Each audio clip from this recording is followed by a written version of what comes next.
Assalamualaikum warahmatullahi wabarakatuh. Selamat pagi anak-anak semua. Bagaimana kabarnya? Semoga semuanya senantiasa dalam keadaan sehat walafiat dan tetap dalam lindungan Allah Subhanahu wa taala. Alhamdulillah, pada kesempatan kali ini kita masih melanjutkan pembelajaran secara daring pada mata pelajaran komputer dan jaringan dasar. Nah, pada kesempatan kali ini kita akan melanjutkan materi tentang menerapkan sumber daya berbagi pakai pada jaringan komputer. Masih satu bab dengan pertemuan kemarin.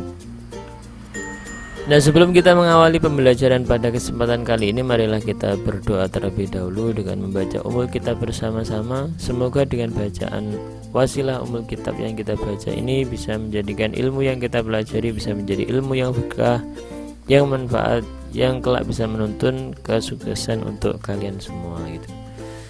Ala hadina fi kulli niyatin sholihah lahum al-fatihah.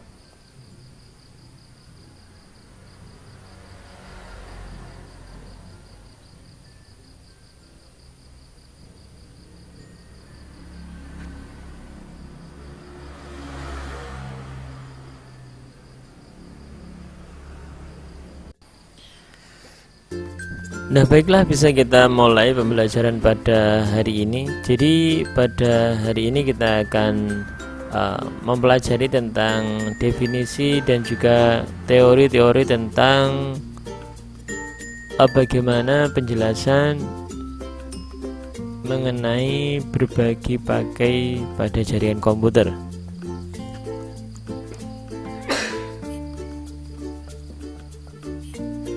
Nah, pada akhir pembelajaran nanti juga akan diumumkan pengumuman bagi-bagi reward yang pada pertemuan sebelumnya. Jadi sudah 2 minggu berlalu, jadi sudah ada beberapa jawaban dan komentar dari kalian semua yang sudah mengikuti pembelajaran. Nah, nanti disimak sampai selesai. Jadi setelah materi yang saya sampaikan, nanti pada akhir video pembelajaran ada pengumuman bagi-bagi reward. Nah, jadi sekarang kita mulai pembelajaran terlebih dahulu. Nah, pada bab ini kita akan belajar tentang bagaimana menginstalasi sumber daya berbagi pakai pada jaringan komputer. Nah, pada bab ini masih pada kompetensi dasar 3.13 yang isinya tentang menerapkan sumber daya berbagi pakai pada jaringan komputer. Nah, pada KD 4.13 juga menginstalasi sumber daya berbagai pakai pada jaringan komputer. Nah, diharapkan pada kalian semua nanti mampu menjelaskan bagaimana sumber daya berbagi pakai itu, kemudian menjelaskan tujuan, fungsi, dan kelebihan dari sharing jaringan. Kemudian mampu menjelaskan prosedur dan teknik instalasi sumber daya berbagi pakai. Nah, diharapkan pada keterampilan pada bab ini kalian mampu menguasai teknik instalasi sumber daya berbagi pakai dan mampu membuat laporan instalasi sumber daya berbagi pakai. Nah, sekarang kita ulas tentang bagaimana pengertian dari sumber daya berbagi pakai atau sharing resource atau sharing source. Nah, pengertiannya apa? Yaitu penggunaan perangkat keras secara bersama-sama oleh semua prosesor yang ada resource sharing pada sebuah jaringan yang dapat dilakukan seperti sharing file, kemudian sharing printer, dan fasilitas tersebut membuat semua orang dapat mengakses printer maupun file yang ada dari komputer lain atau berbagi data dengan komputer yang satu dengan yang lain. Nah, itu adalah pengertian dari sharing source atau sumber daya berbagi pakai. Nah, silahkan kalian catat, kalian pahami penjelasannya. Yang berikutnya adalah tujuan dari sharing resource. Nah, beberapa tujuan diantaranya adalah bertujuan agar seluruh program, kemudian peralatan, khususnya data, dapat digunakan oleh setiap orang yang ada pada jaringan tanpa terpengaruh oleh lokasi, resource, dan pemakai.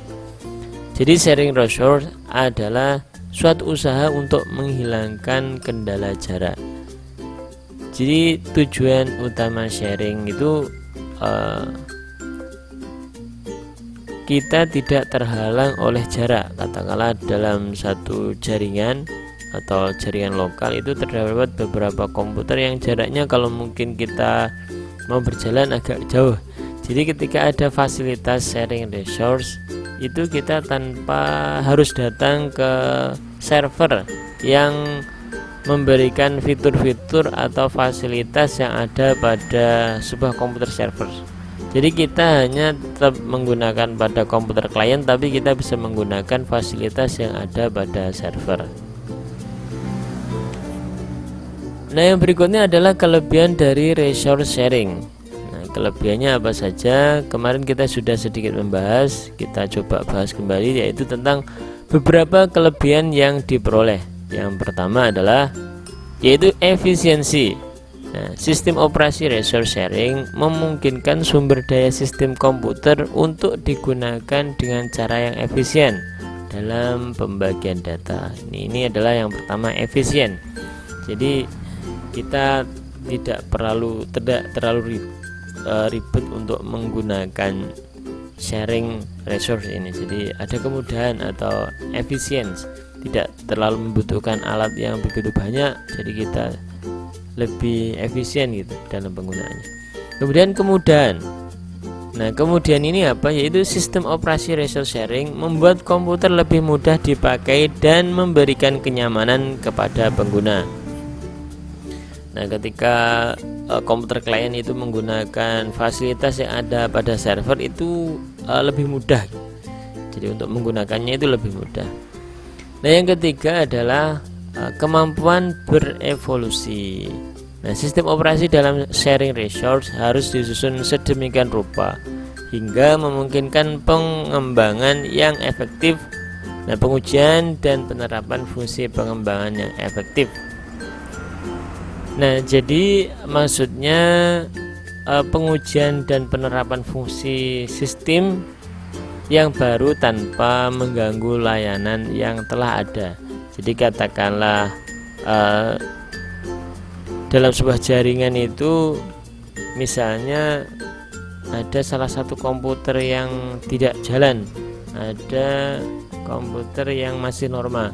Jadi ketika ada sebuah jaringan, lingkup jaringan, nah ketika kita melihat ada salah satu komputer yang tidak berfungsi, nah ketika kita menggunakan komputer yang masih normal dan ada komputer yang mungkin ketika dioperasikan tidak berfungsi, kita bisa mengakses komputer yang lain yang dijadikan sebagai server untuk kita akses beberapa fitur-fiturnya dan fasilitas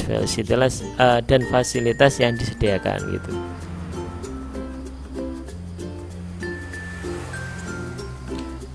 Jadi mungkin itu saja pada pertemuan kali ini, sangat singkat sekali materinya karena efisiensi waktunya yang kita gunakan singkat mungkin, tapi semoga ada materi atau ada ilmu yang bisa kalian terima. Jadi pada bab ini silahkan tuliskan nama, kemudian kelas, jurusan pada kolom komentar sebagai tanda mengikuti pembelajaran. Nah, yang kedua, buatlah pertanyaan yang berhubungan dengan materi pada pembahasan kali ini. Nah, pesan yang ketiga, tetap semangat menuntut ilmu dan selalu belajar meskipun keadaannya seperti ini. Semoga tidak mengurangi semangat kalian semua untuk tetap belajar dan untuk menggapai cita-cita kalian. Dan yang paling utama adalah jangan lupa tetap selalu berdoa. Nah, doa ini penting ya, jadi jangan sampai kita mengabaikan doa. Jadi tetap selalu berdoa, semoga diberikan kemudahan oleh Allah Subhanahu wa Ta'ala gitu. Jadi mungkin itu saja untuk pembahasan kali ini, ada kurang lebihnya saya maaf. Kita melanjutkan nanti pengumuman bagi-bagi reward yang kemarin. Jadi pada pertemuan yang kemarin, terima kasih yang sudah mengikuti pembelajaran. Ini ada 17 komentar yang masuk.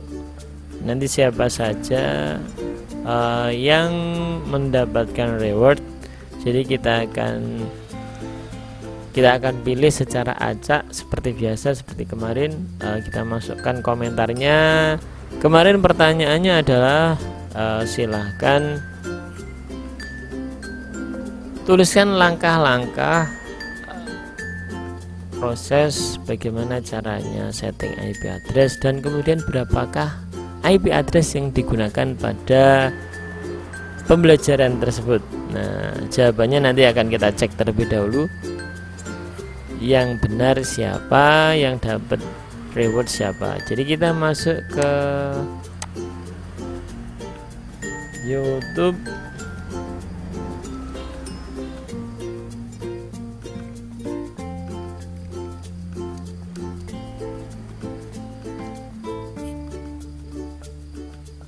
YouTube Random Comment Picker. Kita masuk di sini.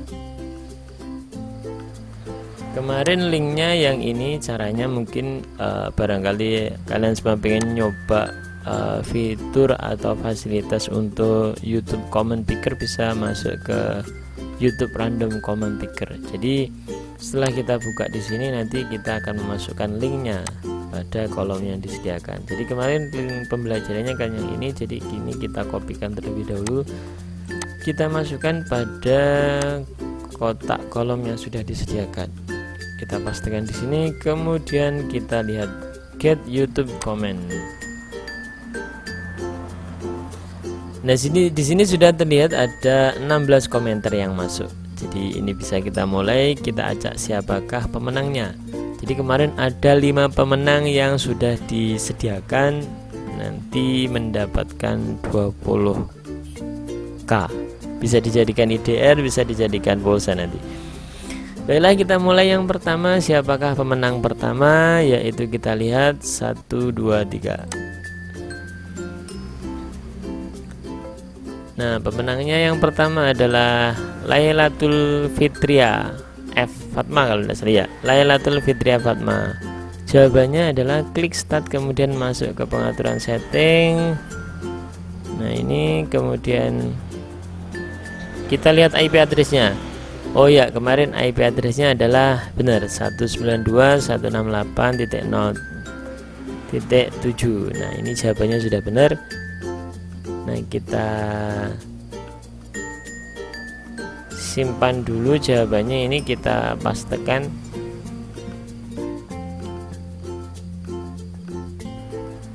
Kita pilih lagi pemenang yang kedua, siapakah? Kita klik lagi pick another winner. Pick another winner. 1, 2, 3.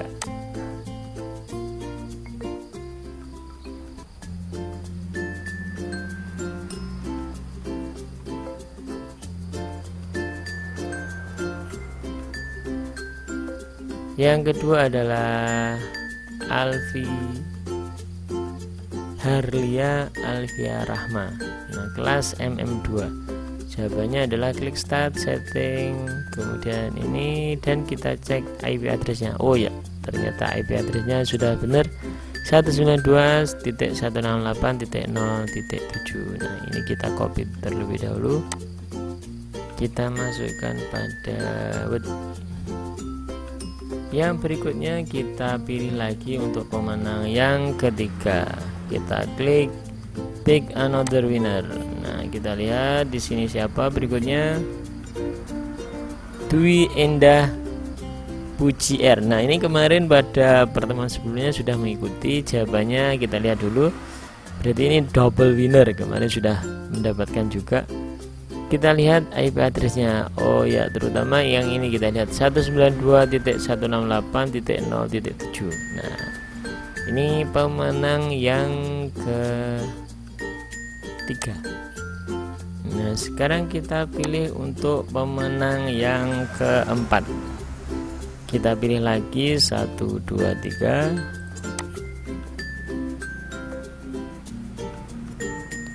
Nurul Azmi Nafiah dari kelas 10 MM2. Jawabannya klik start, kemudian masuk ke pengaturan setting.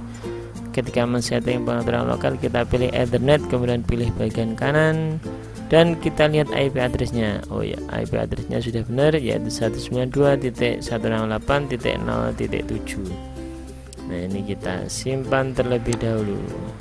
Pick another winner. Nah, ternyata Fitria Rosalia kemarin juga sudah dapat jadi pemenang yang pertama pada pertemuan sebelumnya.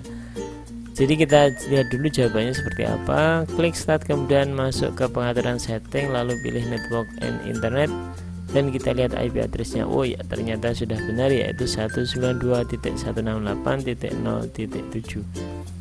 Nah, ini sudah kita dapatkan 5 pemenang.